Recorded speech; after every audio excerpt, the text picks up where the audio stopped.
The Fiji government is pleased with the recommendations contained in the Cancun Agreement, an outcome of the UN Climate Change Conference held in Mexico last week. The conference ended on Saturday with the adoption of a balanced package of decisions that set all governments more firmly on the path towards a low-emissions future and support enhanced action on climate change in the developing world. Anna Naisoro reports. Despite the fact that the Fiji delegation to the climate change conference had high hopes of having more issues addressed, the government has welcomed some of the recommendations made, especially for smaller Pacific Island countries. Director for Political Treaties, Navoti, says despite the non-signing of a legally binding agreement, some of the recommendations does have its merits. Some people have said that it's a weak agreement.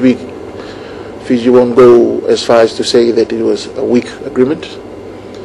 Perhaps diluted, in the sense that not everybody came out of Cancun happy, but we're all realistic here, and there's a lot of interest at stake, diverse, and there's a lot of money involved. And for us from Fiji, and also from the small island state perspective, we are confident that this is a foundation that we were looking for. However, according to the Director of Environment, Fiji needs a strong negotiating team to ensure our voice is heard at such conferences. When we talk about the negotiation, it's a skill on its own. And there are techniques and strategies in carrying out negotiation. And for this team to be continuing involvement in ad hoc working group before any COP meeting, this is really important. And as some of our Pacific neighbours continue to directly feel the effects of climate change, the Fiji government has reaffirmed its continuous support to helping those affected.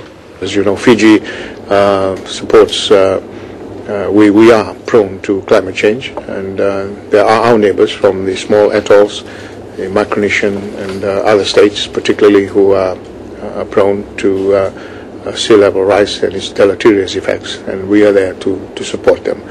A total of $30 billion in finance from industrial countries to support climate action in the developing world up to 2012, and the intention to raise $100 billion in long-term funds by 2020 is included in the decisions.